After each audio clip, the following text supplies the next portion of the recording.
El Gobierno de la Tarde. Muy buenas tardes, bienvenidos a este Gobierno de la Tarde correspondiente a miércoles hoy, miércoles 23 de enero del año 2019. Sumamos una emisión más a lo que va de este mes de enero y este es un equipo que está compuesto por don Andrés L. Mateo, José Luis Mendoza, Rosa Encarnación y quien les habla Yulisa Céspedes en su primera entrega. Ya a las 5 de la tarde se suman entonces al equipo Eddie Alcántara, Esteban Delgado y Rafael Fafa Taveras. Hoy es un día interesante a nivel de noticias internacionales. El presidente Donald Trump acaba de reconocer a Juan Guaidó como presidente legítimo de Venezuela y ese será uno de los temas que tocaremos a lo largo del programa del día de hoy. Vamos a la información que se sirve a través del siguiente boletín, cortesía de nuestro diario digital Z Digital. Una avioneta que al parecer realizaba un vuelo irregular se accidentó anoche en la localidad de San Rafael del Yuma, en la provincia de la Altagracia, sin que hasta el momento se hayan reportado víctimas, informaron hoy las autoridades que investigan el siniestro. El Instituto Dominicano de Aviación Civil informó que no se cuenta con notificación alguna de vuelo de la aeronave accidentada. El IDAC no ha tenido ningún tipo de contacto con la aeronave reportada accidentada ni a través de sus torres de control ni de los centros de control de tránsito aéreo, agregó el organismo. Como corresponde en estos casos, se espera la intervención de organismos oficiales de investigación para que se ofrezcan mayores detalles sobre el accidente, agregó la nota oficial del IDAC. Sin embargo, en adición a esto, las autoridades ya han notificado que detectaron que han atrapado uno de los que volaba en esa aeronave. Esta es una información en progreso y hay que esperar que siga adelantando para nosotros irles haciendo parte de todo lo que acontezca con esta información. El nuevo presidente de la Dirección Nacional de Control de Drogas, el señor vicealmirante Félix Alburquerque Comprés, afirmó este miércoles que cuenta con un plan integral para darle respuesta al narcotráfico. Afirmó poseer el mapeo criminal de donde opera el narcotráfico y que solo es cuestión de tiempo para darle una respuesta contundente mediante un plan integral, puntualizó el vicealmirante durante una entrevista en el Gobierno de la Mañana. Para tales fines, indicó que la DNCD trabaja de manera mancomunada con la Procuraduría General de la República, las Fuerzas Armadas y la Policía Nacional. Una joven de 18 años está hospitalizada tras presentar síntomas de rabia humana, enfermedad que en el año 2018 causó 4 muertos en el país, informaron este miércoles fuentes hospitalarias. La joven está ingresada desde principios de semana en el Hospital Infantil Robert Reed Cabral, donde fue trasladada desde Pedernales tras ser mordida por un perro. En declaraciones a los medios, el subdirector del Centro Sanitario Clemente Terrero explicó que la paciente presenta síntomas como hidrofobia y aerofobia. Antes de ser trasladada al citado centro, la joven fue llevada al hospital de Pedernales debido a que presentaba síntomas de inestabilidad emocional. Estaba intranquila, agresiva y agitada, explicó el doctor Terrero. El presidente de la Junta Central Electoral, Roberto Rosario, consideró hoy que la única manera en que el Partido de la Liberación Dominicana perdería el próximo torneo electoral es si se impone una nueva repostulación del jefe de Estado, Danilo Medina. Rosario deploró que seguidores del presidente Medina promuevan la reelección pese a que el mandatario tiene un impedimento constitucional. Rosario dijo que el presidente no permitirá que se modifique la Constitución para abrirle una nueva oportunidad en el año 2020, porque la única manera que tiene el PLD de perder es si se impone la reelección. La Guardia Costera de Estados Unidos interceptó a 29 inmigrantes dominicanos, entre ellos un posible contrabandista que trataban de llegar a la costa de Puerto Rico en 2 operaciones separadas, ha informado este miércoles a través de un comunicado la agencia federal. 2 de los ciudadanos dominicanos interceptados enfrentan posibles cargos por reiteración en el intento de llegada ilegal al territorio de Estados Unidos, mientras que los otros 27 serán repatriados a su país de origen. La detención de los inmigrantes fue el resultado de los esfuerzos conjuntos de varias agencias federales, entre ellas la Guardia Costera y el Grupo Interinstitucional de Fronteras del Caribe. Todas estas informaciones pueden ser ampliadas a través de nuestro diario Z Digital y a través de todas nuestras plataformas de redes sociales, @Z101 Digital, y a través de nuestro canal de YouTube con el cual usted también puede ser interactivo con este equipo llamado Z Digital. Nos vamos a nuestra primera pausa y al regreso venimos con la integración de todos los miembros del equipo del Gobierno de la Tarde. El Gobierno de la Tarde. Regresamos al Gobierno de la Tarde. Hoy, como ya ustedes conocen, como dijimos en el día de ayer, se hace el conocimiento de la acusación en la Suprema Corte de Justicia, en la Sala 3, esa sala donde se dirimen los temas de tierra, todo lo concerniente al caso Odebrecht. Se habla de todo lo que estarían planificando presentar los abogados de la defensa y algunos de ellos han hecho algunos avances a medios de comunicación. De manera puntual, el señor Ángel Rondón en el día de hoy dijo que él está dispuesto a llegar a un acuerdo con las autoridades judiciales en el caso Odebrecht, pero sin devolver el dinero. Bueno, el hombre dio un paso de avance. Dijo que no podría ser bajo la condición de no devolver el dinero porque él solo ganó $79 millones por concepto de honorarios pagados y no por sobornos. Aseguró además que a partir de hoy se va a conocer la verdad en el caso de Brecht y que el procurador tendrá que explicar muchas cosas. Dijo que no recibió un solo centavo que no fuera por concepto de sus honorarios. Otros que también dijeron algo, al menos a través de sus abogados, fue Víctor Díaz Rúa, quien dice que sacaron del caso Odebrecht personas que admitieron que recibieron dinero de la constructora. Sin embargo, están por ahí haciendo política, en referencia evidente al señor Temístocles Montaz. Hay que decir que recibimos también la posición pública, incluso impresa, publicada, confeccionada por sus abogados, Taveras Blanco y José Guarionés Ventura y asociados, de el senador Tommy Alberto Galán Grullón. Es un pequeño libro, incluso contiene un CD, aquí está un CD, donde están contenidas las alegaciones de Tommy Galán. Lo leeremos, hablaremos de ello. Pero vamos a leer la carta introductoria que envía sobre ese documento a propósito Andrés José Luis Rosa de que estamos hablando del caso Odebrecht, porque todo esto lo pone en contexto. Mira, no pudo llegar en mejor momento. Dice: distinguidos señores, como es de público conocimiento, la Procuraduría General de la República me ha vinculado a la acusación del denominado caso Odebrecht. Al proceder de ese modo, se ha valido de una intensa campaña pública, incluyendo el precedente nunca visto, de introducir un expediente con un discurso a la nación. En ese sentido, más para los medios de comunicación que para un tribunal, el Ministerio Público ha imputado una gran cadena de falsedades absolutamente injustificadas, mediante las cuales pretende establecer forzosamente y con absoluto desprecio de su propio prestigio nuestra vinculación a los hechos que refiere sobre la base de haber actuado en torno a los mismos en el cumplimiento escrito de los deberes de mi cargo. Desde el inicio del proceso he sometido una posición discreta a la espera de que sea el escenario del tribunal el que me brinde la oportunidad de rendir cuentas al tiempo que desnuda el contenido falaz de la acusación evacuada contra mi persona.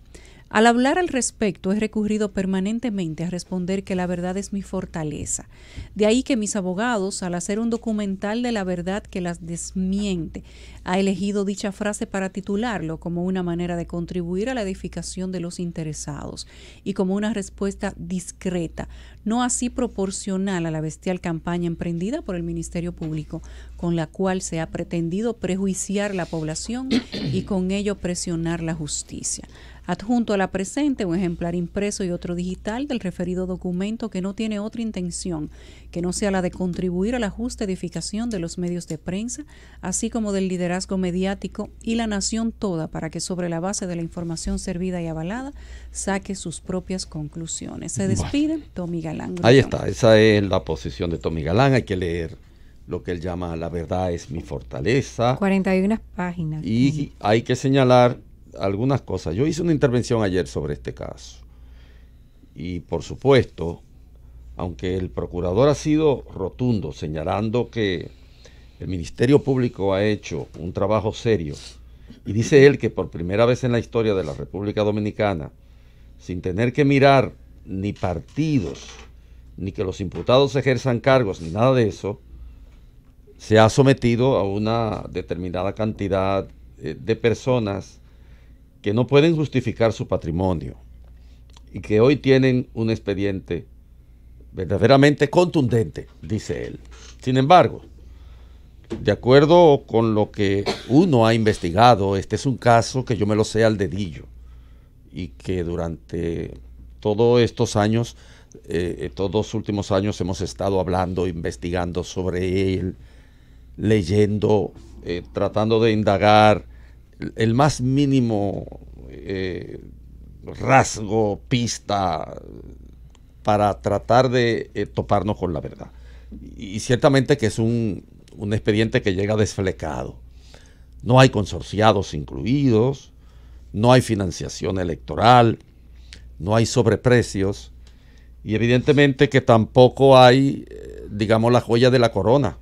No está puesta en solfa, que es Punta Catalina, que fue rabiosamente sometida a una protección por parte del presidente de la República y no figura en el expediente. Por lo tanto, no es verdad que el Procurador General tiene un expediente contundente y esperemos el resultado. Pero yo quisiera ahora decir algo más de lo que dije ayer sobre el tema. Tal vez una de las frustraciones mayores que pueda tener este país es el hecho de que no se pueda llegar a un juicio de fondos. ¿Por qué? Porque el país arrastra, en los términos en que se han manifestado en la práctica, la impunidad, frustraciones de mucho nivel.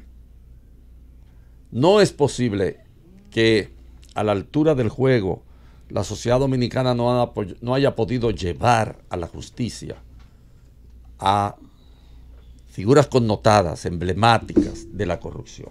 Y ahí está el caso de Félix Bautista y de Díaz Rúa, que también está en este expediente.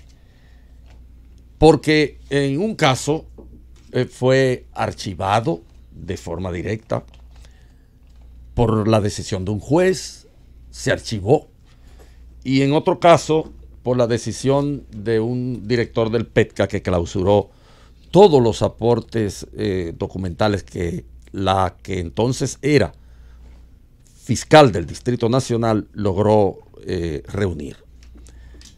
Si en este caso no vamos a un juicio de fondo, yo pienso que la frustración de este país va a ser enorme.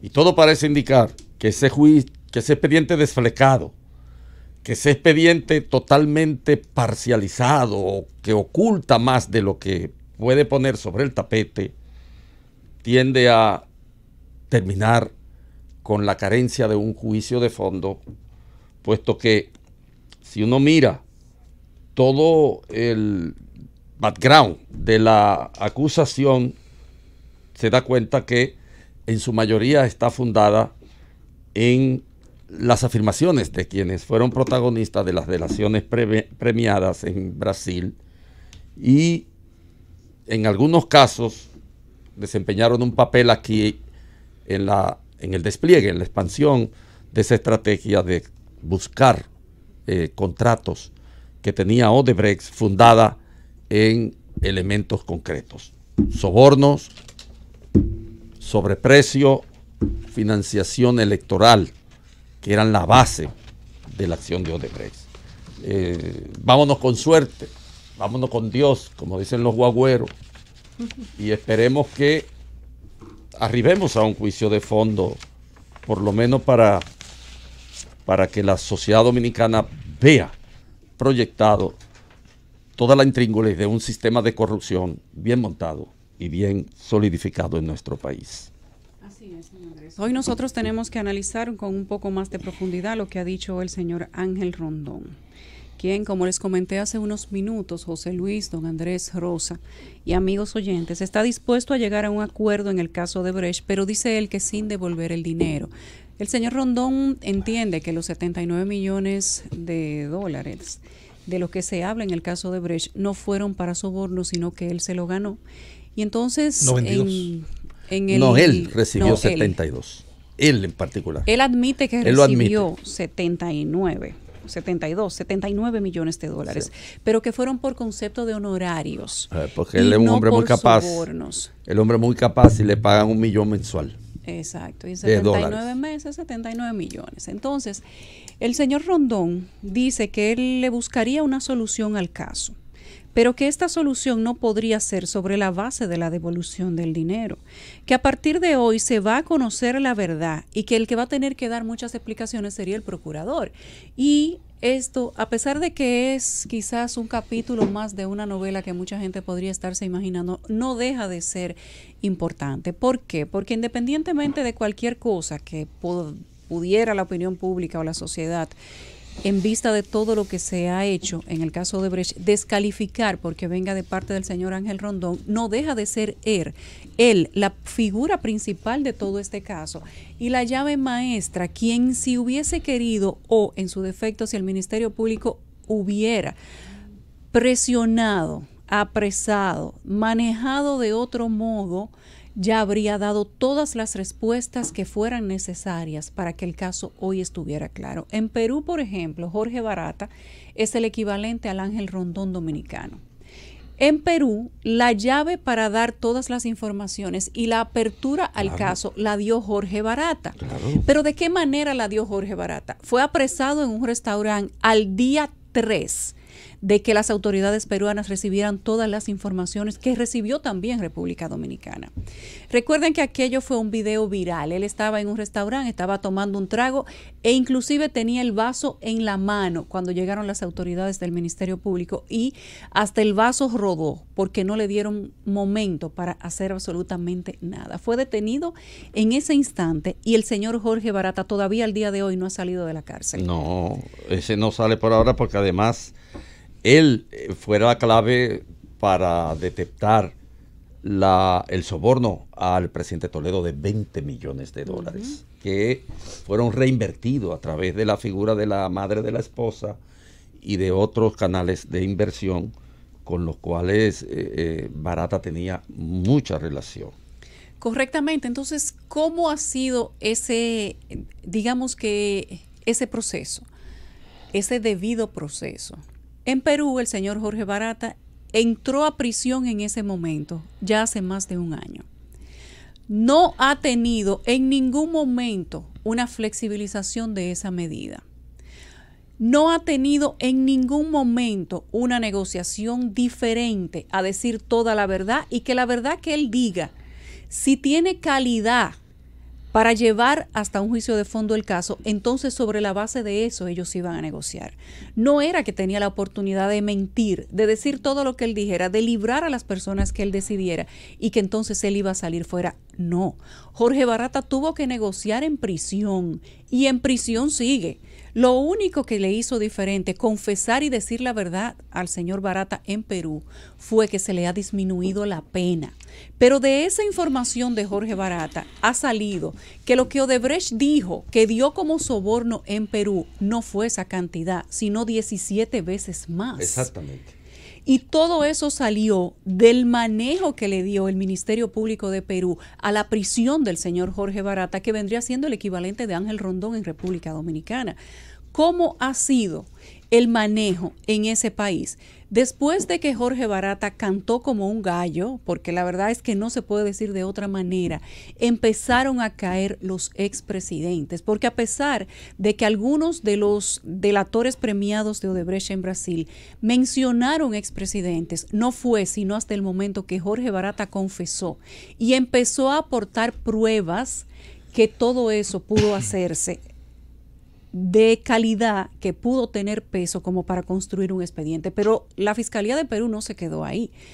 Perú viajó a Brasil no a conversar ni a tomarse un café con el ministro de Justicia, fue a buscar pruebas. Perú invitó a la fiscal de Suiza, Perú invitó a fiscales de otros países que también estaban atravesando por la misma situación que ellos, Ahí no fue República Dominicana porque el Caribe no estaba invitado, pero todos ellos lo que hicieron fue trabajar en conjunto, en mancomunidad, para reunir pruebas fuertes para que hoy todas esas personas estuvieran presas. Y de ahí salieron expresidentes, representantes de partidos políticos. Por eso está Keiko Fujimori presa el día de hoy. Por eso el Congreso Nacional se tambaleó de aquella forma. Y por eso, a raíz de las negociaciones que se dieron en el Congreso, producto de todo lo que dijo Jorge Barata, también tuvo que salir el presidente de turno, que es el señor Kuczynski.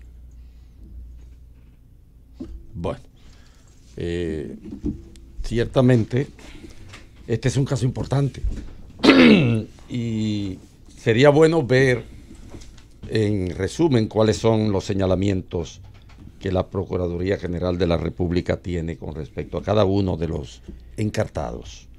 Respecto de Rondón, se le acusa como el intermediario que utilizó a Odebrecht para pagar los 92 millones de sobornos, utilizando para ellos más de 30 empresas en el país y en el extranjero, en las que tiene participación accionaria y a través de las cuales, dice el procurador, manejó a título personal entre 2002 y 2017 983.7 millones y 2.7 millones de dólares, según la acusación formal que le hace el Ministerio Público. En lo que respecta a Díaz Rúa, el señalamiento es el siguiente: habría recibido 6 millones de dólares, 629.080 pesos por conceptos de sobornos durante todo su periodo como ministro de Obras Públicas y otras... Director de INAPA. Y otras actividades más. Además,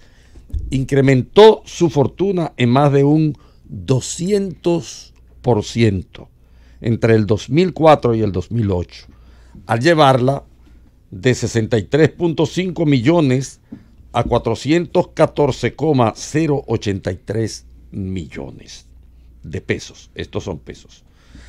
Al abogado Pitaluga se le atribuye haber recibido de Odebrecht a partir del 2011 6.629.080 por supuestos servicios legales de dólares. Repito, 6 millones de dólares, 629.080 al abogado Pitaluga. El senador Tommy Galán se señala que utilizó la sociedad Galán, Grullón y Montaz SRL como entramado societario para recibir grandes sumas de dinero provenientes de los sobornos, y que solo en 3 cuentas que manejó movió 181 millones de pesos, 633.699,8 centavos. En lo que respecta a Rodríguez, dicen que habría recibido 1.075.000 pesos en el 2009 por su colaboración o acercamiento y beneficios a Odebrecht. Una chilata. Además, incrementó su patrimonio en un 282% a partir del 2016, cuando fue electo senador, ya que al salir de INAPA declaró un patrimonio de 18.785.494,42 y en el 2016 el mismo ascendía a 45 millones de pesos. En tanto, a el doctor Bautista, ex presidente del Senado, se le atribuye haber introducido más de 1.800 millones en el sistema bancario entre el año 2002 y 2017, en acciones que lo convierten en reo de los delitos de soborno, blanqueado de capitales y otros ilícitos colaterales, dice la acusación del Ministerio Público. Y por último, Vázquez alegadamente recibió sobornos de manos de Rondón por la suma de 500.000 pesos primero, 1.050.000 pesos después y 19.000 pesos un poco más adelante. De manera que esas son las acusaciones, a grosso modo, que están en juicio para ver si van a juicio de fondo dentro de unos días o de algunos meses. El gobierno de la tarde. Pasamos al gobierno de la tarde. Este es un miércoles muy cargado. Hoy, a propósito de escándalos, de demandas, hay digamos que una inferencia, porque no quiero decirlo de otro modo, que hace el señor Fernando Fernández a través de su cuenta de Twitter. Dice que a él lo quieren matar y lo hace de una manera tácita, lo dice de forma muy clara. Dice que recibió el mensaje. Así se ha dicho, así se ha escrito y así se ha hecho, que la cobardía tiene muchas formas y parece que su asesino ya está más nervioso que él, que había bloqueado hacía meses una cuenta y que la iba a desbloquearla solo para decir que el mensaje ha sido recibido, refiriéndose a la cuenta del presidente Danilo Medina. Y más adelante dice que hay un plan para asesinarlo. Y él imputa o culpa de ello, hace inferencia de manera directa al presidente Danilo Medina. Nosotros no sabemos qué está pasando a lo interno del Partido de la Liberación Dominicana, pero lo cierto es que las señales, al menos de algunos representantes de uno y otro bando, no son buenas. Si el señor Fernando Fernández entiende que él es objeto de una trama para asesinarlo, y él tiene pruebas de que el culpable o quien ha dado la orden, etcétera, según los tweets que ha puesto, es el presidente Danilo Medina, entonces él debería accionar en justicia, pero no dejarlo solamente en una declaración de redes sociales, Andrés. Bueno, una cosa que tenemos que admitir y que es bueno que los oyentes sepan, Fernando Fernández fue el primer director general de aduanas que tuvo el gobierno de Danilo Medina. Fue una figura muy cercana al presidente Medina, que se ha distanciado hace ya un tiempo y se ha convertido en un crítico tenaz y contumaz respecto de la gestión de gobierno del presidente Medina. Ese es un dato importante. La gente no puede oír solamente un nombre, Fernando Fernández, sino saber en realidad que es un dirigente político de alto nivel que tuvo una vinculación estrecha, era del círculo de confianza del presidente Danilo Medina. Eso hay que decirlo. Hace unos días, don Andrés, pasó quizás desapercibido, y las buenas tardes para nuestros oyentes, un periódico digital, loquesucede.com, no sé qué tanta difusión tiene realmente, pero colocaba en su cuenta de Twitter unas supuestas declaraciones de unos miembros del Partido de la Liberación Dominicana, de la corriente del presidente Leonel Fernández, y hablaban también supuestamente de una amenaza de muerte hacia el expresidente. Por lo tanto, sería la segunda vez en cuestión de apenas unos días que de ese mismo litoral del Partido de la Liberación Dominicana, que hace oposición interna dentro del PLD y oposición hacia lo externo, puesto que es una oposición pública y a veces mucho más firme que incluso otros partidos. Hoy es un día donde, por cierto, aprovecho esta participación para hacer un inciso, además de los temas locales. Nos llama la atención lo de Rondón, porque las condiciones de los acuerdos, primero, todos los acuerdos que se llegan a la justicia parten de un reconocimiento de culpabilidad. Exacto. Segundo, las condiciones de los acuerdos, si bien son acordadas entre las partes, no las impone la parte del imputado. Las ofrece la parte que imputa y negocia, obviamente, con esa parte que tiene el derecho a una legítima defensa, a una argumentación y demás. Por otra parte, queda muy claro en el ámbito de las negociaciones, en el ámbito del derecho que copia, que calca, de alguna manera adapta el famoso plea bargaining, los acuerdos que se asumen en el derecho anglosajón. Si no hay devolución de dinero, tiene que haber cumplimiento de pena. Entonces, lo está diciendo claro Rondón. Parece que le está bastante dispuesto a pasar un tiempo importante detrás de las rejas si en teoría, no está dispuesto a hacer un acuerdo con devolución de bienes. Que por otra parte, hay que decir que en materia de devolución de los bienes, sobre todo en materia de sentencias y de una jurisprudencia casi internacional, incluye también el derecho inspirado en los códigos franceses como el nuestro, basado en leyes y códigos, la devolución de caudales que provienen de ilícitos no es tampoco un favor ni una misericordia por parte de los imputados. También es una imposición. De hecho, una de las corrientes más importantes en materia del derecho y sobre todo de los castigos relacionados a ciertos ilícitos en nuestros países es la declaración de la extinción de dominio, por ejemplo, donde el ámbito de la propiedad se pierde a partir de la comprobación de que la misma provenga de caudales que están, entre otras cosas, originados en ilícitos penales. Para, de alguna manera, hacer un sondeo o un carrusel de los temas. Hoy es un día donde, además del frente interno, que claro, es importante, lo que está ocurriendo en América Latina es clave. Hoy Venezuela, 23 de enero, está en la calle y Juan Guaidó, en una alocución haciendo uso de la Constitución de Venezuela de 1999, hace una proclamación como presidente ante la Asamblea Nacional que tiene claramente un valor, primero en lo simbólico, luego directamente en lo político, y que si bien carece tal vez de las herramientas fácticas, léase un ejército que le pueda dar soporte, tiene una influencia directa en la calle, y la calle hoy está lanzada, yo diría que bastante a su favor, sobre todo las imágenes que se han recogido desde muy temprano, esa avenida Francisco Miranda, que es céntrica en Caracas, y que permite en su aforo, yo diría que acoger perfectamente a centenares de miles de personas, y sobre todo sobre el millón cuando se ha llenado la misma, permite ver otra vez los graves niveles de deterioro de la relación entre la masa, entre el pueblo y entre un gobierno que hoy por hoy no tiene límites, al menos dentro de una legalidad que se ha autoimpuesto. Y hasta donde informaba, donde comenzaba esta locución un servidor, había un reconocimiento oficial, porque hay un reconocimiento anunciado, que es distinto, de por lo menos 4 países. Ya lo había hecho Canadá en voz de su primer ministro, ya lo había hecho Estados Unidos con una declaración del presidente Trump, ya lo había hecho el gobierno paraguayo, y ya lo había hecho, vamos a ver, el caso de Canadá, de los Estados Unidos, del gobierno de Paraguay. Han anunciado, todavía no había tenido ese carácter de oficialidad, el caso del gobierno de Argentina y otros gobiernos de nuestra América. Ya veremos cómo se va dando esta corrida internacional de comunicados, de informaciones relacionadas a esta proclamación. Obviamente no se va a quedar de brazos el régimen que encabeza Nicolás Maduro, además de actos de calle.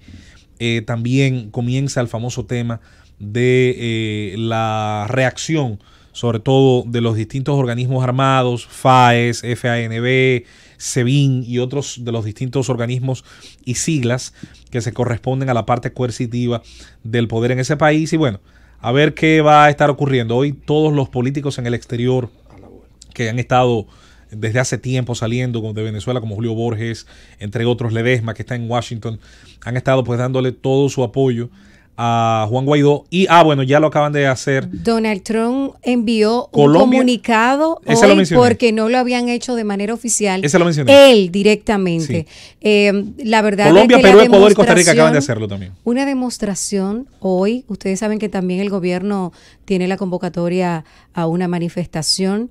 Ayer en la noche 2 personas fallecieron previo a esta gran manifestación que se celebró hoy en Venezuela.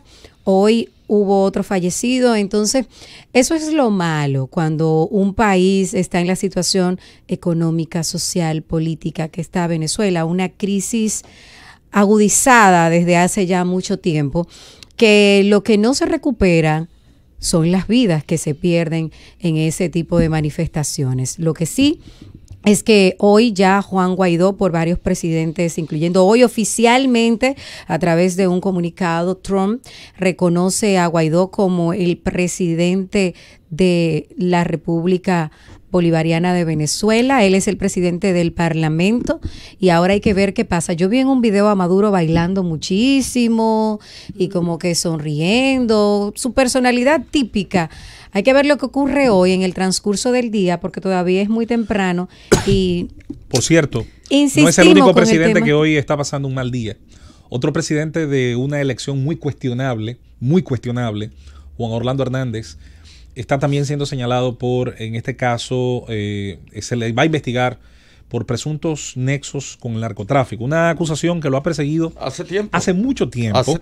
Y aun cuando es un tema que obviamente pasa más desapercibido, es eclipsado por la crisis, y eso tiene muchas razones de ser, de Venezuela, no deja de ser interesante porque el gobierno hondureño, como todo el mundo sabe, también surge de unos comicios altamente cuestionados, aun cuando no hay tal vez la conflictividad de calle, por lo menos la de hoy, porque la hubo en su momento. Claro. Es un gobierno al que también yo creo que hay que darle seguimiento con lupa, es una sociedad también con signos importantes de grave deterioro, de grave desconexión de la masa, que es gobernada hoy por Juan Orlando Hernández como presidente, y obviamente los esquemas de institucionalidad, legalidad, entre otras cosas que ocurren en Honduras. Ya son 7 los presidentes que se suman al apoyo de Juan Guaidó. El presidente de Brasil, Jair Bolsonaro, dice que se abre la veda en América Latina, que Brasil apoyará política y económicamente la transición para que la democracia y la paz social vuelvan a Venezuela. Con esto se suma ya, son 7 países en adición a los que ya se habían mencionado: Colombia, Perú, Ecuador, Costa Rica, Estados Unidos, Canadá y ahora Brasil. El Grupo de Lima. Reconocimiento legítimo de Juan Guaidó como presidente interino de Venezuela. El gobierno de la tarde. Regresamos al gobierno de la tarde, son las 3:44. Iniciamos con los comentarios y el primero es el de don Andrés L. Mateo. Muchas gracias.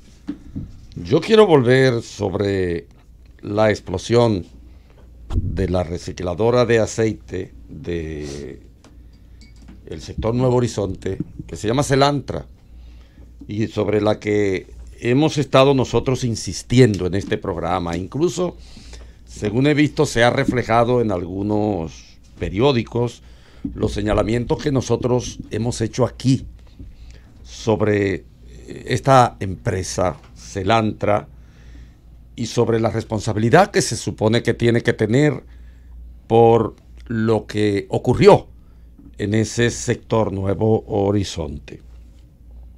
Yo he hecho en relación con este caso algunas investigaciones, puesto que hay 5 muertos, el dueño de Selantra se había convertido en una especie de fantasma, no había responsabilidad ni nadie que se ocupara de obligar a los dueños de Selantra, que ocasionaron 5 muertos,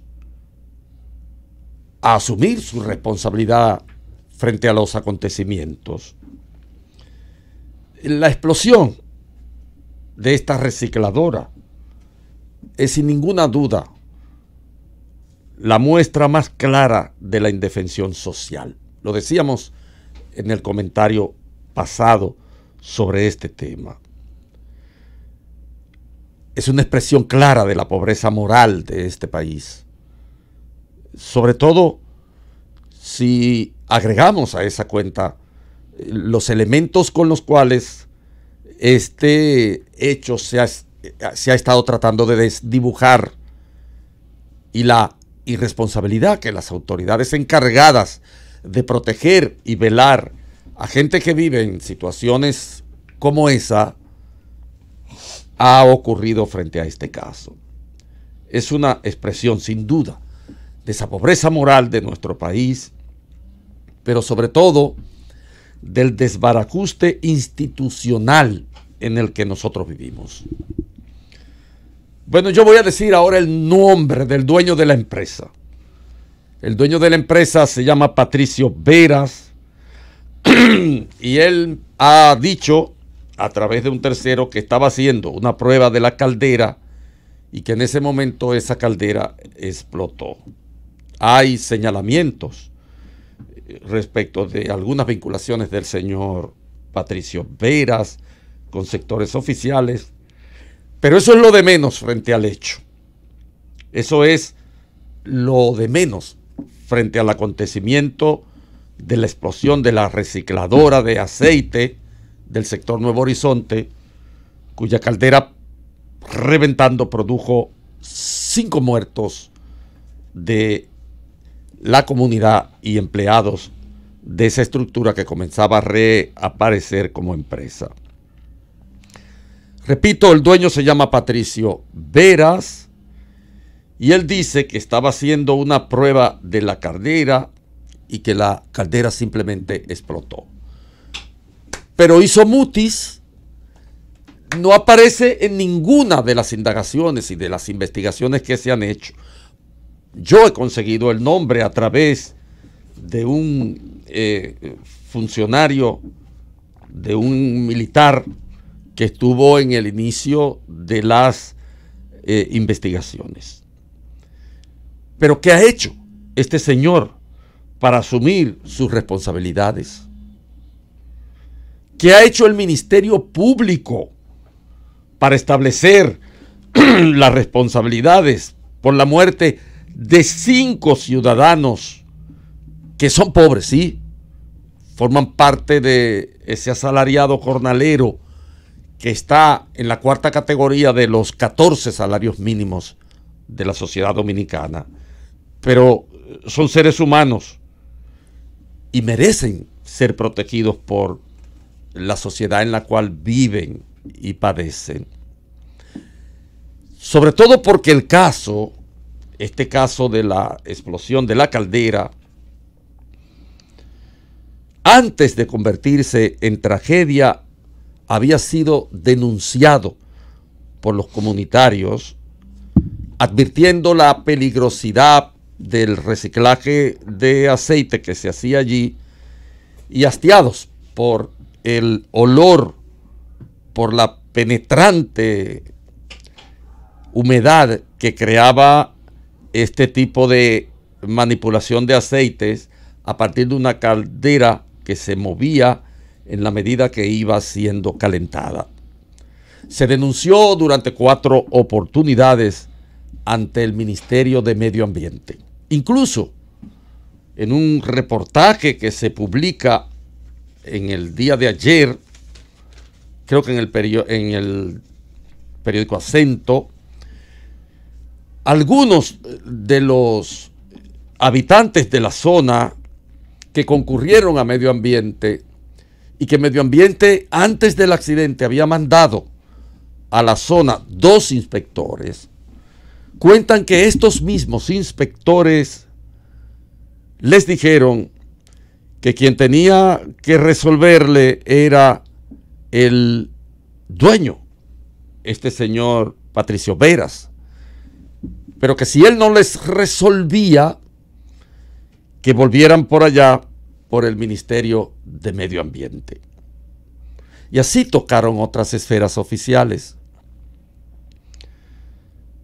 lo que revela que la negligencia de las instituciones permitieron que ocurriera lo que era previsible, lo que se podía prever, lo que estaba sobre la realidad, actuando de manera incontrovertible, puesto que si a unas personas visitan un ministerio, reclaman protección en virtud de lo que son las funciones específicas de estas instituciones del Estado, lo menos que puede esperar el ciudadano es que se actúe con diligencia pertinente y adecuada para tratar de evitar lo que ya hoy día es la crónica de una muerte anunciada.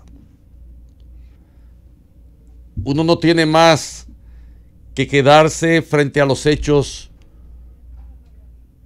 patidifuso, confundido, extrañado por el país en que vive. Yo no he visto, y he estado investigando este caso, ningún levantamiento de acusación formal, ninguna indagación de responsabilidad empresarial, ninguna preocupación por las instituciones de auxilio social respecto de la explosión de la caldera del sector Nuevo Horizonte. Y mucho menos las diligencias pertinentes de la Procuraduría General de la República para someter a juicio y a investigación a este señor Patricio Veras, dueño de la empresa, a quien no se le ha visto el pelo por ninguna parte, y para uno conseguir su nombre tuvimos que hacer una indagatoria enorme, porque uno no sabe si tiene vínculos oficiales, si es una figura, porque lo han esfumado, porque lo han convertido en un verdadero fantasma ante la tragedia. Lo que esperamos es, pues, y se lo estoy pidiendo directamente al Procurador General de la República, que actúe, que someta a la justicia a este señor y lo haga asumir la responsabilidad de la tragedia y que pague las consecuencias derivadas de las mismas, porque hay 5 personas muertas, hay viudas, hay niños huérfanos y son pobres, sí, pero viven bajo la protección, se supone, de un Estado que tiene instituciones y frente a la cual parece que la justicia no tiene ninguna vara alta para someter a la empresa Celantra, que es la responsable civil de los daños ocasionados con la explosión que esa caldera causó en el sector Nuevo Horizonte. El gobierno de la tarde. Regresamos al gobierno de la tarde, son las 3:57. Ayer la Junta Central Electoral no acogió e hizo público que no se había aprobado aquella solicitud, esa presentación de petición que habían hecho en conjunto el Partido Opción Democrática y el Partido Alianza País, Guillermo Moreno y Minú Tavares Mirabal, de ir en coalición a las próximas elecciones del año 2020. Ellos habían expresado en una rueda de prensa que pensaban ir en esta coalición porque ciertamente las alianzas en la nueva ley de partidos políticos para partidos nuevos están desestimadas, prohibidas, siempre que ese partido político que pensara ir en alianza o que tuviera la intención de aliarse con otro, no hubiese participado nunca antes en un proceso electoral. Pues precisamente eso es lo que le ha pasado al Partido Opción Democrática. La Junta Central Electoral ha rechazado esta solicitud. Hay diferentes personas a favor y en contra, y la respuesta de Opción Democrática y Alianza País ha sido decir que la patria es donde se cultivan los más elementales principios de la democracia y que ellos van a seguir luchando para que el Partido Opción Democrática pueda tener los reconocimientos de sus derechos, pero siempre y cuando se cumplan todos los artículos de la ley. Hay un tuit que publicó el partido Alianza País que dice que ningún sector antidemocrático impedirá que avancemos en la construcción de una nueva república democrática, justa y equitativa para todos, que van a impugnar la resolución 001-2019 de la Junta Central Electoral y que van a continuar impulsando la coalición de partidos políticos. José Luis Mendoza. Importante todo ese tipo de escarceos. El tema de la ley de partidos, que yo diría que no dejó satisfecho a nadie, pero más de una de las partes colindantes en el sistema defendió la idea de que era mejor una mala, insuficiente, que ninguna. Eso habrá que verlo. La ley de por sí yo pienso que es tan insuficiente que este mismo Congreso posiblemente esté llamado a revisarla y a complementarla, sobre todo con la ley de régimen electoral. Y bueno, a ver finalmente cómo culminan las cosas. Quería hacer una aclaración. En las redes sociales está desde hace 4 horas una información. No es que la misma sea falsa, pero es bueno matizarla. Hay una información de un general, Javier Milano Mendoza, que se habría hecho unas proclamas de apoyo pues hoy a los movimientos relacionados al tema venezolano. Es bueno hacer la aclaración de que ese general, si bien el llamado es cierto, es parte de sus derechos, digamos, políticos, ese general fue puesto en retiro en 2017, es decir, no es un general activo, es un general... él dijo que era activo, yo lo oí en la televisión. Él fue puesto en retiro en 2017 por una especie de conflicto. ¿El general? Javier Milano Mendoza. Parece que hubo un conflicto interno hace un tiempo que él lo incluyó. Se recuerda que fue en un momento muy cercano a Hugo Chávez. Y es bueno hacer la aclaración porque no quita, insisto, la importancia de que alguien proveniente de ese mundo, de ese campo, igual que en su momento fue Cliver Alcalá, que hoy es parte de la oposición al gobierno de Maduro, cuando siguen, vamos a decir, en ciertas líneas perteneciendo a las mismas posturas ideológicas, pero sí es importante hacer la aclaración porque no es lo mismo obviamente que un general de brigada, que un general de cualquier tipo de graduación que esté dentro de los organismos armados castrenses llame a apoyar ese tipo de movimiento, a que lo haga, insistimos, un general que en 2017, en una documentación oficial se recuerda, pues fue colocado en retiro. Importante hacer ese tipo pues de aclaraciones relacionadas a esas noticias que han surgido en últimos minutos acá. El portal de la Z, haciendo una variación importante de tema, le da portada a la participación hoy aquí en estos micrófonos del nuevo presidente de la Dirección Nacional de Control de Drogas.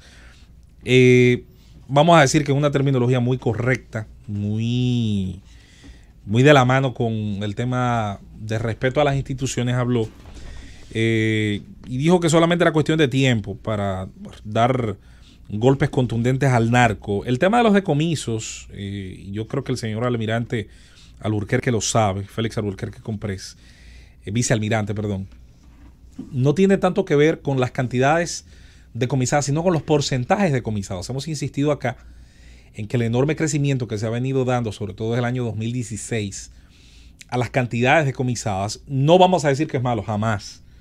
Es importante, diríamos que es clave dentro del estilo de lucha contra las drogas que se decidió adoptar, que es con el que no estamos de acuerdo, porque al final entendemos que todas las partes, excepto los traficantes, pierden. Sino que el nivel de éxito debe estar relacionado al porcentaje sobre el total de los narcóticos que acceden, que ingresan a la República Dominicana. Sean estos los que usan la República Dominicana como puente, buscando salida hacia el norte, hacia el mayor mercado de consumo, que son los Estados Unidos, o los que, quedándose en la República Dominicana como forma de pago a quienes ayudan a esas corporaciones del tráfico a gran escala, para luego suplir a un mercado interno que, insistimos, se ignora olímpicamente cuando se habla del tema, y sobre todo se ignora el enorme daño en salud pública. Lo de la línea de comunicación de la ciudadanía, mire, yo quisiera creer también que esa línea, que por cierto el número está ahí publicado en el artículo, yo quisiera también creer que esa línea es confidencial. No, créame que una parte de mí enorme, el 99% de mi ser, no cree. Bueno, juro que sí, que era confidencial. En la posibilidad de que sea confidencial. Ojalá pudiera ser así. Y como bien usted dijo, que convocó a los medios de comunicación a ayudar a ir predicando esa cultura de denuncia. Sí, yo estoy de acuerdo. Y que estos micrófonos y los teléfonos de la Z sirvan también para ayudar en eso. Ahora, me gustaría obviamente que la confianza se la fuera ganando la misma institución. Este país no tiene un sistema de protección de testigos hasta donde yo sé que pueda ser confiable, en el sentido de que pueda colocar a alguien que, haciendo una denuncia importante, quede fuera del alcance de los tentáculos largos, enormes, poderosos que tiene el crimen organizado. Así que esa concurrencia acá yo la saludo. A mí me ha parecido siempre un oficial muy correcto. Creo que la DNCD ha podido vadear más o menos en relación a otras agencias, sobre todo los últimos 2-3 años, algún tipo de fortalecimiento de su imagen, pero la materia prima del sistema es la confianza, mi hermano, y eso, retomarlo, tarda muchísimo tiempo. Así es. Bueno, vamos a ver. Creo que tenemos a Guillermo Moreno, ¿no? Exactamente, Andrés, en la línea 11, porque hace unos minutos hablábamos de cuál había sido la respuesta de Guillermo Moreno y Minú Tavares Mirabal respecto de la negación que hizo la Junta Central Electoral a su solicitud de ir en coalición de partidos. Tenemos precisamente, por coordinación de don Andrés L. Mateo, a Guillermo Moreno para conversar con él y que nos dé su respuesta a viva voz. Buenas tardes. Guillermo. Buenas tardes. Hola, buenas tardes, ¿cómo estás? Buenas tardes. Bueno, nosotros queríamos saber cuál es, así a grosso modo, puesto que esta es una entrevista bastante pequeña en el aire, ¿cuál es la respuesta de Opción Democrática y de Alianza País a los argumentos de la Junta Central Electoral con los cuales descartan la coalición presentada, la solicitud de coalición presentada ante la Junta? Nuestra respuesta es el rechazo, y por eso vamos a impugnar esa decisión, porque se trata de una resolución inconstitucional y además de una resolución antidemocrática. la Junta Central Electoral se arroja la facultad de prohibir lo que la ley no ha prohibido. Nosotros afirmamos que la ley 275/97 del régimen electoral vigente no prohíbe la coalición de partidos, todo lo contrario, la posibilita. Y además de eso, la ley de partidos 3318 establece la participación en primarias, y no hay ni en una ley ni en otra nada que prohíba que se pueda participar en una coalición de partidos en primarias abiertas. Por eso la Junta, en violación de la Constitución, en vez de reglamentar esa opción que estamos planteando y que hemos planteando y que es viable, en vez de reglamentarla, lo que ha hecho es impedirla, prohibirla, y por eso entonces está la Junta prohibiendo lo que la ley no prohíbe. Y es antidemocrática porque es una resolución que coarta el derecho que tenemos como organizaciones emergentes de poder configurar un espacio de participación política en competencia con las demás estructuras políticas. Y además es antidemocrática porque está lesionando los derechos políticos de los ciudadanos que de una u otra manera están involucrados en el impulso de esta coalición partidaria. Por eso es que la vamos a impugnar. La Junta, y es lamentable, cedió ante la presión de distintos sectores que por lo bajo tenían aprehensión de que esta coalición partidaria, que es una propuesta abierta a la sociedad, abierta a la ciudadanía, alternativa, realmente diferenciada de las opciones tradicionales, esos sectores por lo bajo ejercieron presión y la Junta cedió. Y es lamentable porque la Junta mostró que es un órgano que se deja presionar y que en ese sentido se puso a tono con los sectores que propiciaron la ley 3318, que es una ley de partidos antidemocráticos. Un órgano como el electoral tiene que ser capaz de mantener su independencia y su credibilidad, y la Junta Central Electoral, en este caso, el Pleno mostró su debilidad ante la presión que se ejerció desde distintos sectores para que no permitiera la coalición de partidos y la participación en las primarias abiertas. Por eso la vamos a impugnar. Guillermo, pero desde tu punto de vista, ¿cuál era el temor, según tus palabras, que podría haber infundido la coalición entre Alianza País y Opción Democrática para que fuerzas oscuras, según lo que tú expresas, presionaran a la Junta Central Electoral? No usé la palabra fuerzas oscuras. Dije sectores que tenían aprehensiones con que esta coalición de partidos participara. Es muy sencillo. Si caminamos el cuadro de las primarias abiertas que se están organizando, la coalición de partidos que representa Opción Democrática y Alianza País, en esa primaria era el real y único voto alternativo. Porque por un lado iba a estar partido del oficialismo y otro partido que iba a ir con primaria cerrada. Pero ese voto ciudadano, anti-PLD, opuesto a la continuidad del PLD, donde iba a encontrar expresión era precisamente en nuestra coalición de partidos, porque no lo iba a encontrar ni en los dos partidos del oficialismo que participan en las primarias, ni tampoco en el voto del otro partido que va en primarias cerradas. Era esta coalición en primarias abiertas la que abría una puerta para que el voto opositor alternativo, diferenciado del oficialismo, encontrara expresión.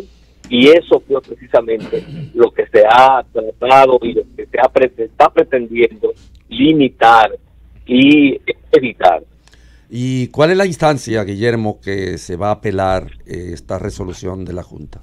Bueno, hay varias posibilidades. Hay un equipo de abogados Opción Democrática y Alianza País, que están estudiando la resolución que apenas se dio anoche y están formulando los procedimientos en los tribunales que van a aportar. Lo importante es que ellos están haciendo una evaluación técnico-jurídico, nos van a hacer una propuesta y entonces vamos a asumir esa acción de impugnación de esta decisión antidemocrática y violatoria de la Constitución. En materia de los tiempos que eso podría tardar en solucionarse, sería, vamos a decir, desde el punto de vista político-electoral, práctico, es decir, ¿podría eso culminar a favor de ustedes, de la opinión de ambas organizaciones políticas antes de que, vamos a decir, concluyan los plazos? José Luis, lo que no nos dejan de otra. Sí. Lo que no van es a cruzarnos de brazos. Correcto. No vamos a bajar nuestros brazos. Vamos a seguir en esta lucha, porque esta lucha no es solo por Opción Democrática y Alianza País como organización. Esta lucha es por derechos ciudadanos, derechos políticos, derechos democráticos, por el derecho que tenemos de participar en ese proceso, en un esquema como el que nosotros le planteamos a la Junta, que es democrático, porque es dos o más partidos que iban a proponer sus candidatos como precandidatos a unas primarias abiertas, para que en esas primarias abiertas la ciudadanía tuviera la libertad, la posibilidad de elegir a aquellos o favorecer con los que tuviera mayor simpatía.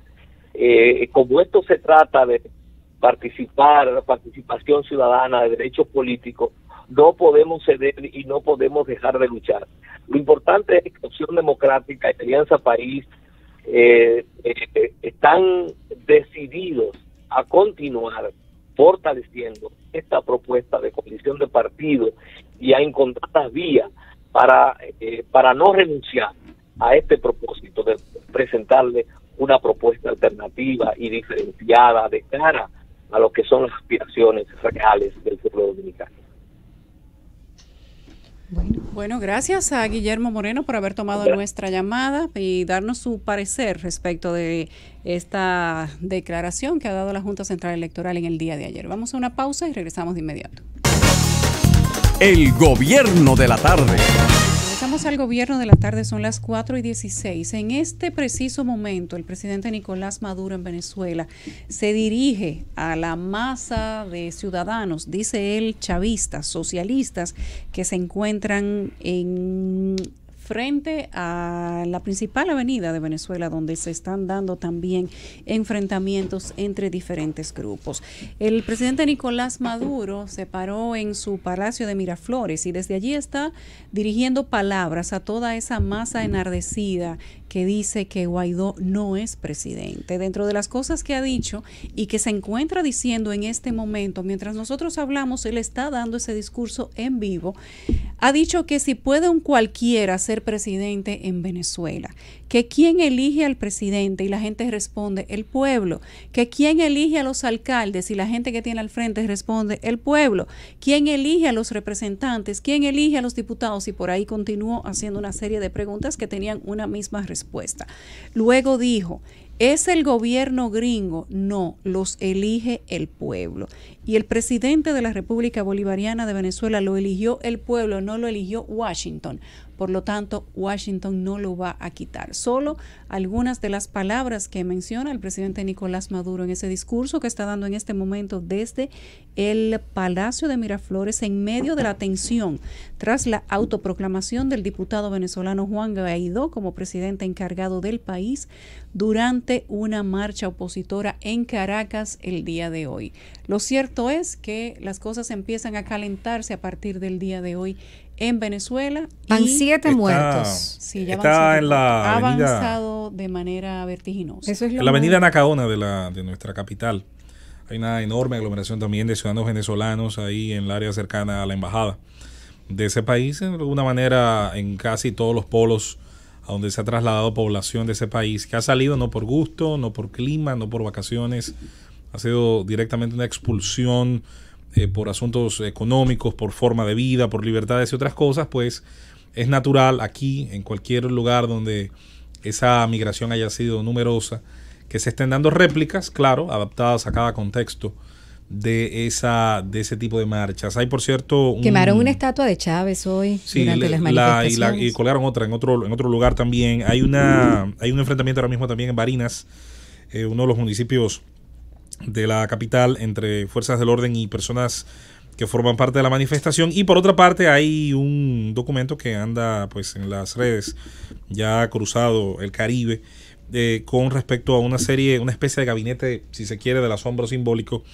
que también acompañaría a Juan Guaidó en esta proclamación. Así que darle seguimiento a ese titular. En Estados Unidos también está sucediendo lo mismo. En diferentes estados la comunidad venezolana se encuentra conglomerada, también con pancartas, consignas, con la bandera venezolana en apoyo al diputado que se ha declarado hoy presidente encargado del país en esta marcha opositora en Caracas, Venezuela. Parece que esta actitud se está reproduciendo por diferentes países. En República Dominicana también lo mismo, lo acaban de escuchar de voz de José Luis Mendoza, y ya aparentemente Venezuela inicia un nuevo proceso. A partir de hoy, 7 presidentes actuales en funciones le han dado el respaldo hasta el momento, y se espera que otros presidentes también reconozcan a Juan Guaidó como el presidente interino de Venezuela, creando sin duda un reto para el presidente Nicolás Maduro, que se encuentra dando un discurso en este momento desde el Palacio de Miraflores. Ojalá este sea el inicio del fin de una crisis que tiene sumido a ese pueblo en un dolor incalculable. Muchos que han tenido que dejar su tierra por necesidad, así mismo como contaba José Luis, no por gusto, no por vacaciones, sino por necesidad, que ha cobrado tantas vidas y que entre ayer y la madrugada de este miércoles ha seguido cobrando vidas. Ojalá y este sea el inicio del fin de la dictadura en Venezuela. Dice Maduro ahora que rompe relaciones diplomáticas con Estados Unidos. Mi primera pregunta y tenía. Bueno.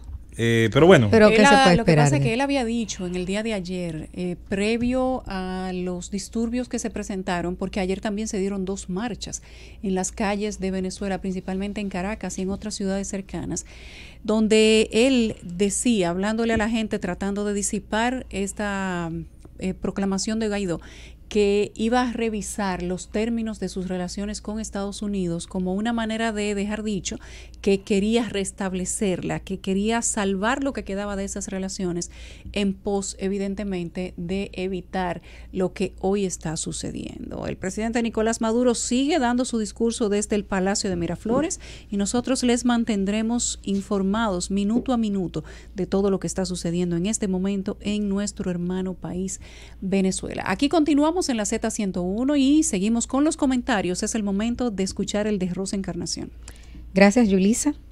Yo quiero iniciar mi comentario felicitando al periodista Joan Vargas del periódico El Día, que nos ha quitado la venda con respecto a las cifras que dio el Centro de Operaciones de Emergencias de personas afectadas durante el operativo Navidad Segura, un pacto por la vida, en el que las autoridades orgullosamente decían que las cifras de fallecidos había descendido en comparación con el año 2017, con diciembre del 2017.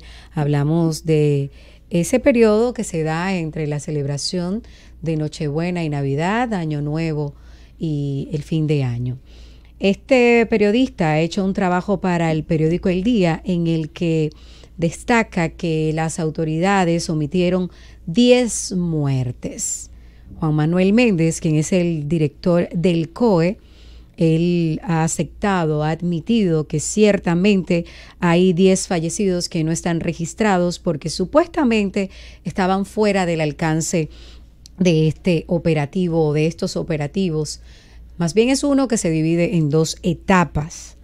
Ellos dicen que se circunscribieron dentro del rango, el horario y el periodo de estos 4 días básicamente, y que por eso obviaron esas 10 muertes. Esto parece ser que se está convirtiendo también la falta de credibilidad que va a tener la población en las estadísticas, en las cifras que presentan las autoridades, también parece ser el pan nuestro de cada día. No es la primera vez que las autoridades tienen un método, un instrumento de medición extraño que solo viene en beneficio de ellos explicar, exponer de que hemos o estamos mejor ahora en cuanto a este tipo de mediciones que en años anteriores, porque eso se ve como un logro.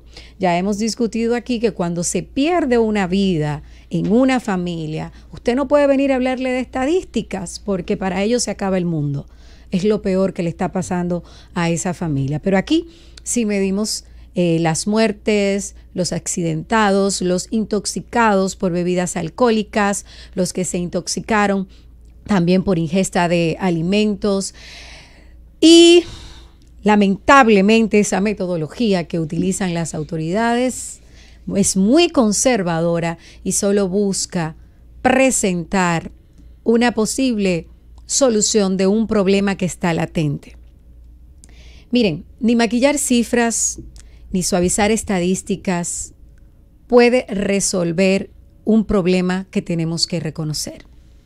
Aquí se había hablado anteriormente, y es doloroso que así sea, incluso con los fallecidos, con las víctimas de estos periodos que en lugar de ser de celebración para muchos ciudadanos dominicanos se convierte en un periodo de luto, en el cambio total de una vida, mucha gente que queda lesionada para siempre.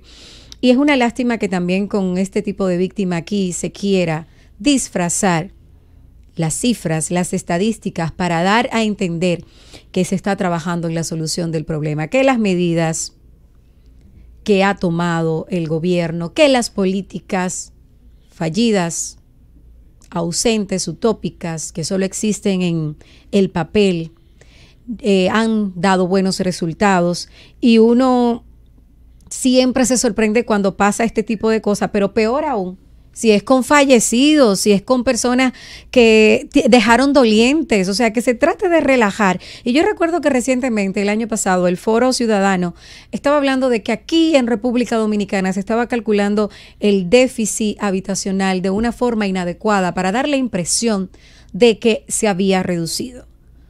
¿Con qué más van a seguir jugando? ¿Con qué más nos van a dar un diagnóstico irreal de una situación? Un mal diagnóstico. ¿Cómo vamos a solucionar los problemas si nosotros no nos mantenemos negando una situación que no necesitamos ser expertos para nosotros darnos cuenta de que ha empeorado, como por ejemplo la situación de la delincuencia, que aquí se habla que la criminalidad se redujo en comparación con el año pasado, cuando nosotros tenemos ojos para ver? Y lo que está ocurriendo ahora, que no me digan que porque hay mayor cantidad de medios para difundirlos, pero la verdad es que los picos de la violencia que estamos viviendo ahora son incomparables. Qué pena que un funcionario que nosotros calificamos de que tiene algún tipo de credibilidad se preste a este tipo de medición. No sabemos cuál es la medición que ellos están tomando en cuenta. Dicen que no fue dentro del rango de tiempo, el periodo que estaba abarcado. Lo que sí es que eso da mucha vergüenza. Y presentar como un logro que han bajado la cifra cuando en realidad sabemos que es mentira, que lo que se está tomando un filtro mayor, porque aquí ahora desde hace mucho tiempo, 2 años básicamente, el gobierno ahora tiene un tipo de metodología que uno no entiende, y una parte de las estadísticas van al INASIF, una parte de las estadísticas van al Servicio Nacional de Salud, otra a Salud Pública, y al final no coinciden ninguna porque cada uno tiene una responsabilidad distinta. No podemos cambiar la realidad que nos golpea diariamente si mentimos. Si ustedes como autoridades nos mienten, nosotros tampoco vamos a tomar medidas porque estamos ajenos a la verdadera realidad que hay en este país. Esto lo que devela la cantidad de fallecidos, así sea uno, es la falta de políticas eficientes que hay en el país, la negligencia de las autoridades y lo fácil que se prestan para mentir. El gobierno de la tarde. Que lo que se está dando en Venezuela es un intento de golpe de Estado.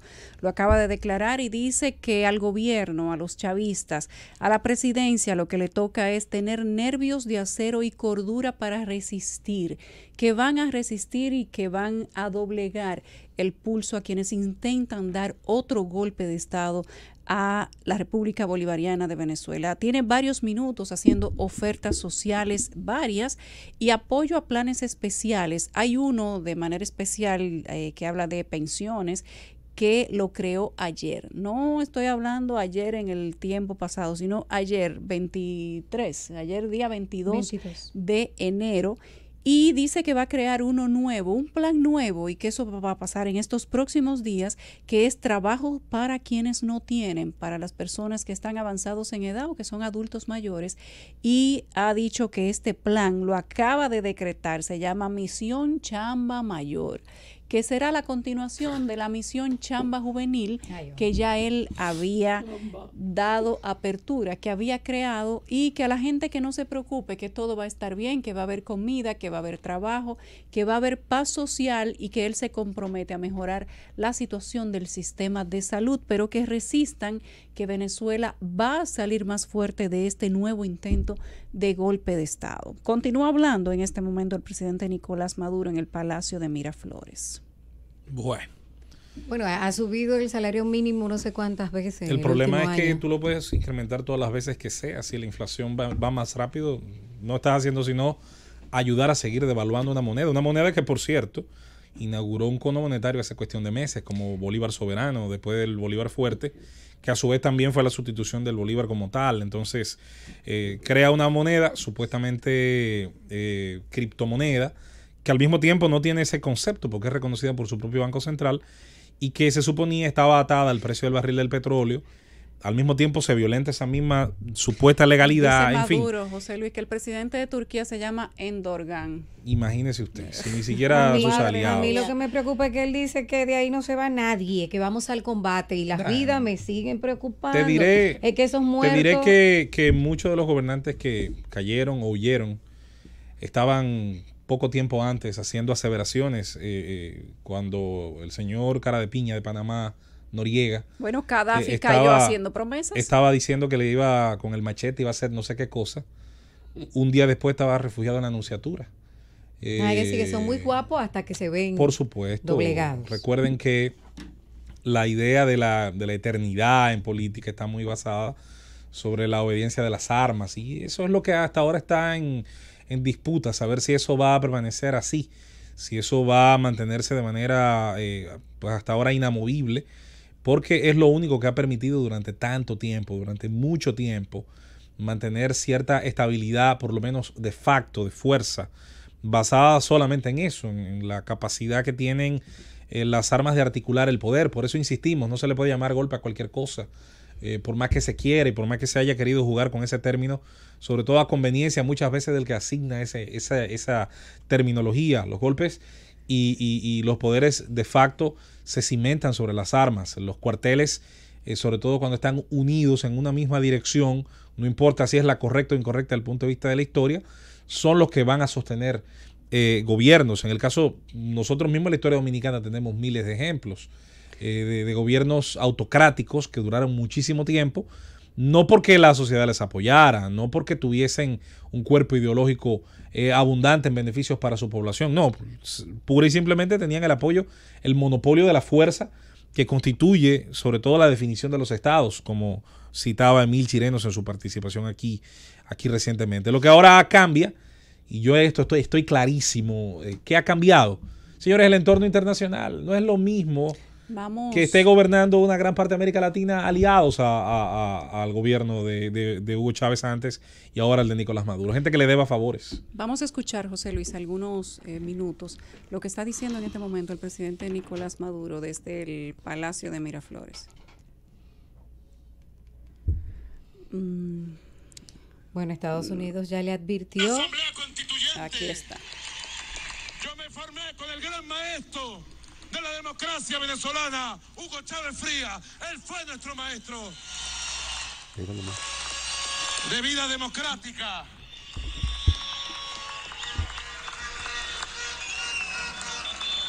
Y todos nosotros, todo lo que tenemos, todo lo que asumimos, lo asumimos por la voluntad y la soberanía popular.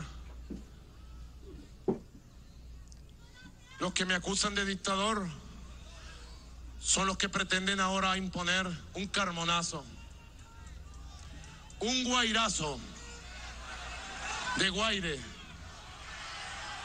El Guaire es el río que atraviesa Caracas. Bien sucio, bien sucio. Por eso dijo no, y dijo Guaire también, mencionó el Guaire. Aquí va a prevalecer, óiganlo bien, como dijo el gran libertador Bolívar, hagan lo que hagan, aquí va a prevalecer es la voluntad del pueblo, la soberanía nacional y la Constitución de la República Bolivariana de Venezuela por encima de cualquier intento golpista, por encima de cualquier complot o conspiración.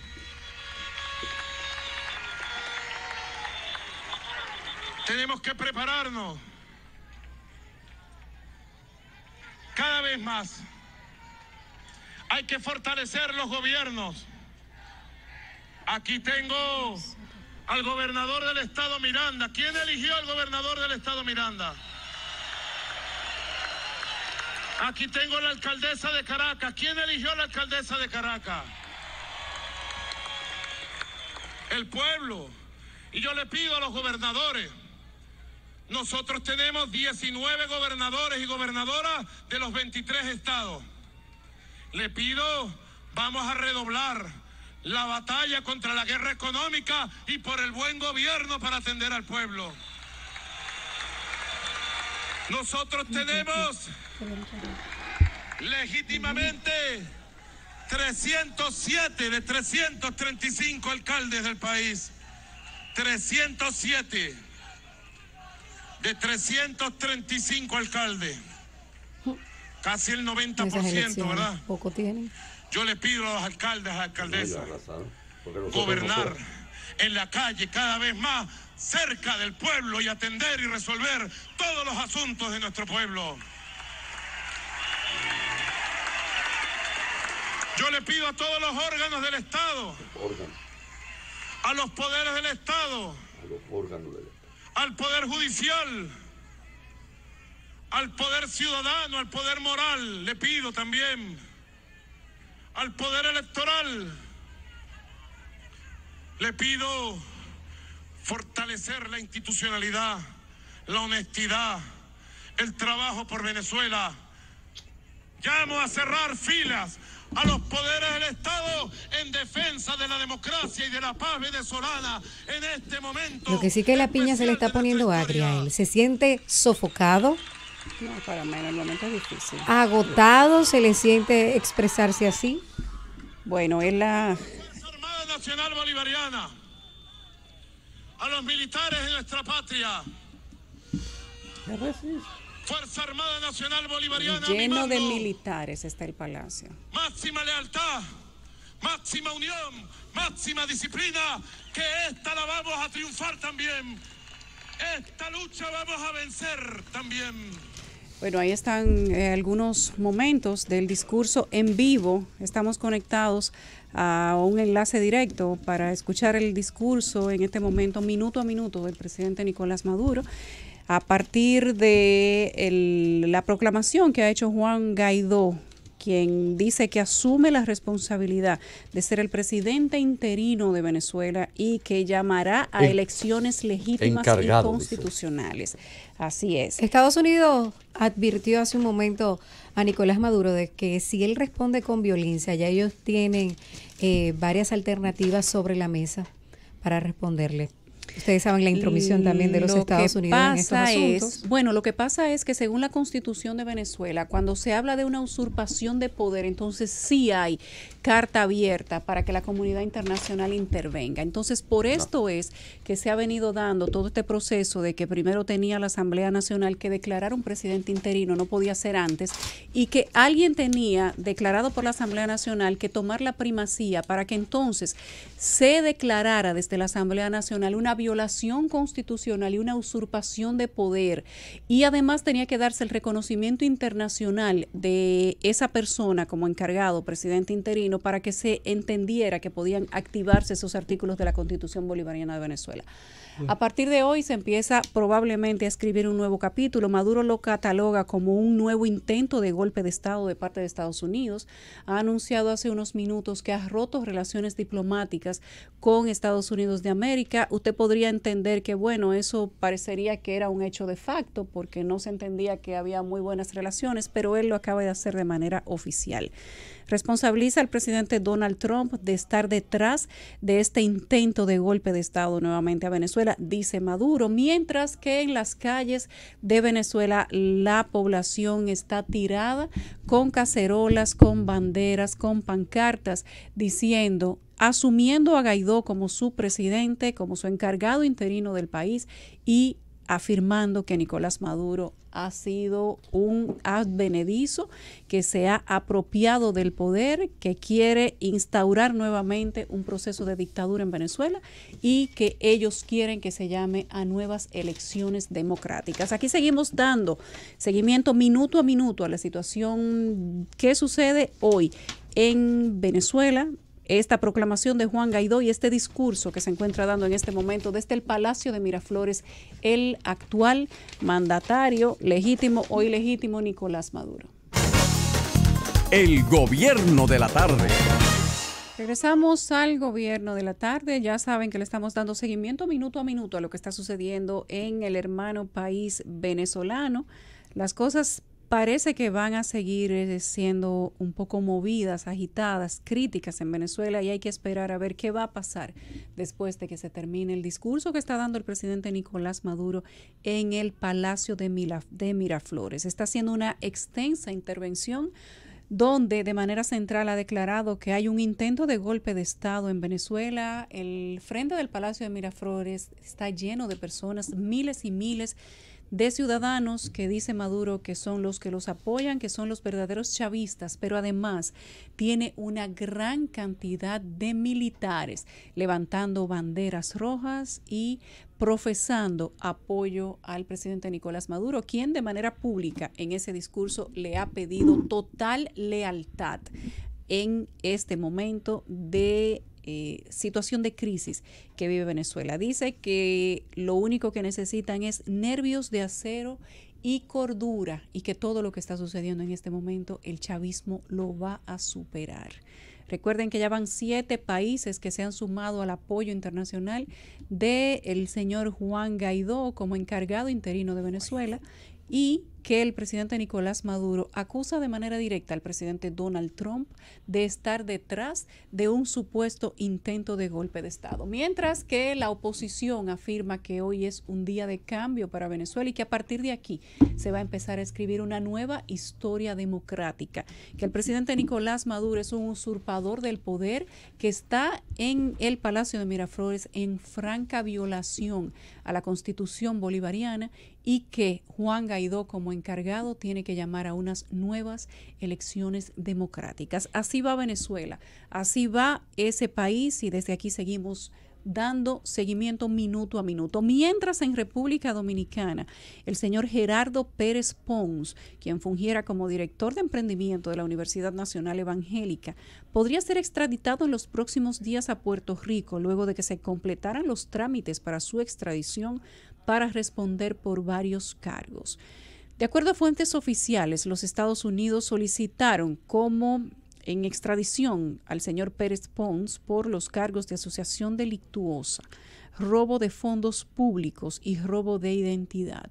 El imputado fue apresado el 16 de enero del año en curso en las instalaciones de la universidad en el sector Miraflores del Distrito Nacional, y tras su apresamiento, las autoridades de esa universidad privada declararon en nota de prensa que el apresamiento del señor Gerardo Pérez Pons este 16 de enero del 2019 en el parqueo de su recinto no tiene ninguna relación con las labores académicas o administrativas que éste desempeñaba en su condición de director de emprendimiento de esa institución.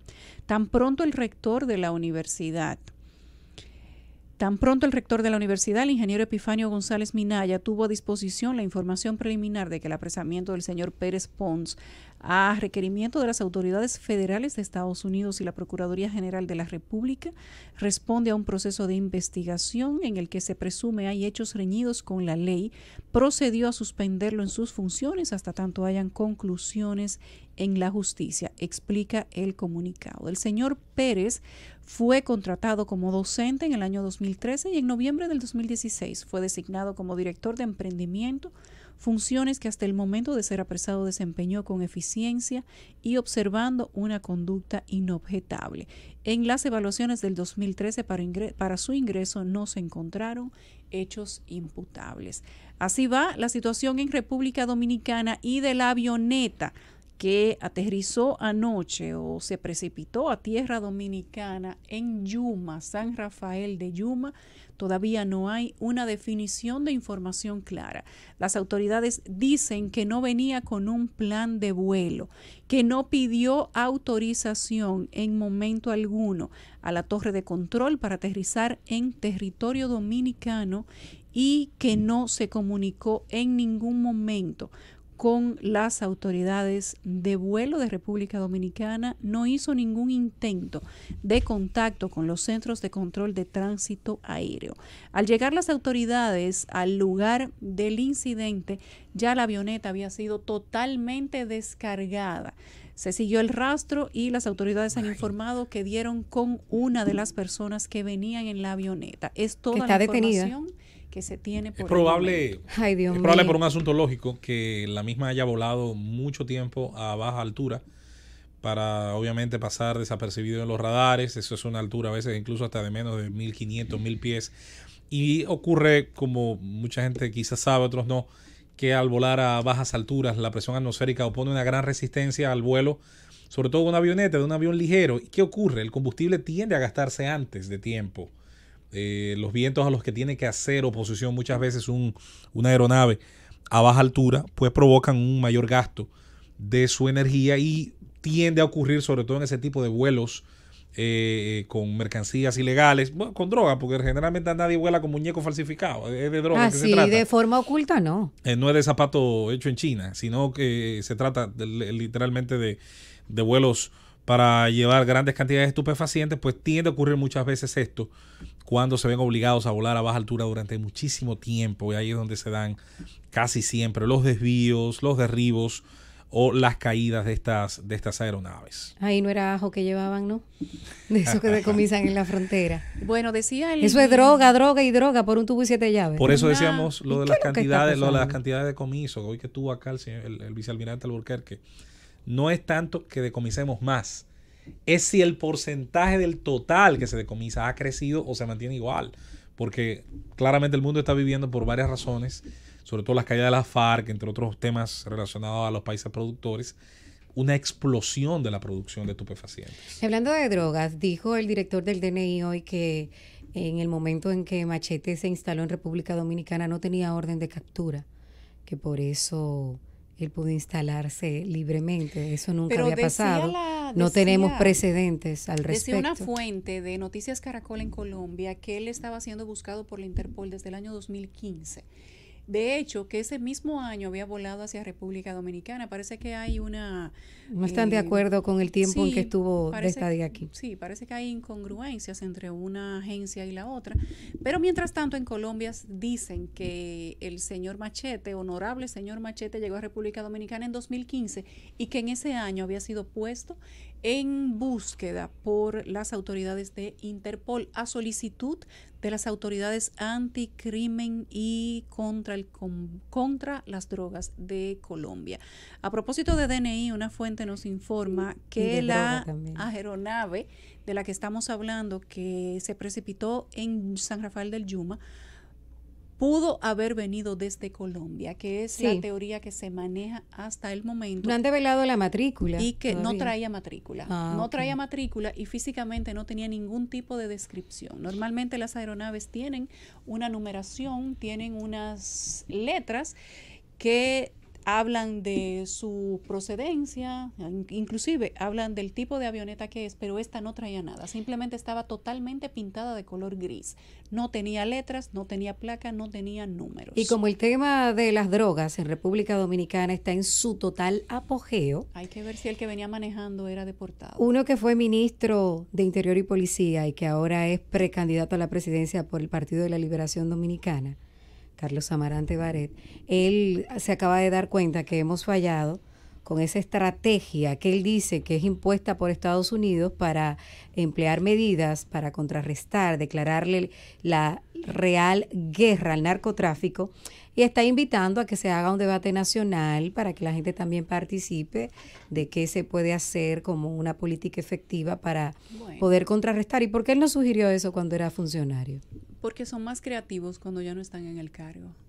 Resulta recurrente. El plan que él presenta no es descabellado, pero primero tendrían que opinar los organismos que están llamados y que tienen por orden constitucional el combate al crimen y al narcotráfico, pero aparentemente esto no ha sido 100% eficiente. Fíjense que las estadísticas y los últimos casos develan que estamos todavía un poco débiles en el combate con el narcotráfico, y la permeación de las mismas instituciones que están llamadas al combate de este mal, pues es una evidencia de que República Dominicana tiene que hablar de otras cosas. Cuando nosotros hablamos aquí y ponemos sobre la mesa el debate de la legalización de las drogas, que por lo menos tiene que ser una discusión en República Dominicana, o si no se pone en discusión este tema, entonces tenemos que hacer una mesa que tenga más de 4 patas, sentar a las principales autoridades y tal vez traer canas de otros países, personas con más experiencias, consultores que hayan estado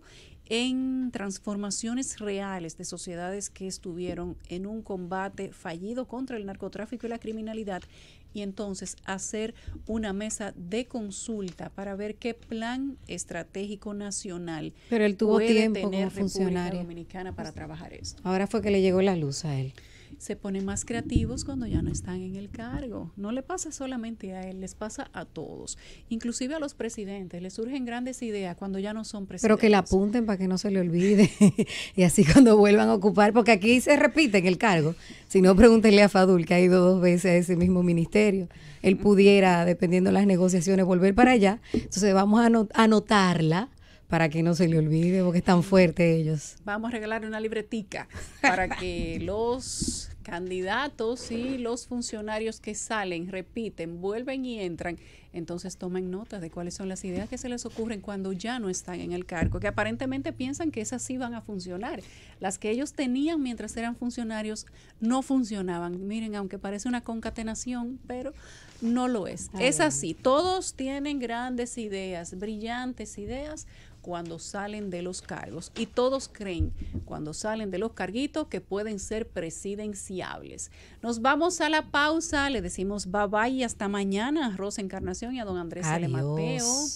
Y regresamos después de la pausa. Se integran Eddie Alcántara, Esteban Delgado y don Rafael Fafa Taveras. Regresamos de inmediato. El gobierno de la tarde.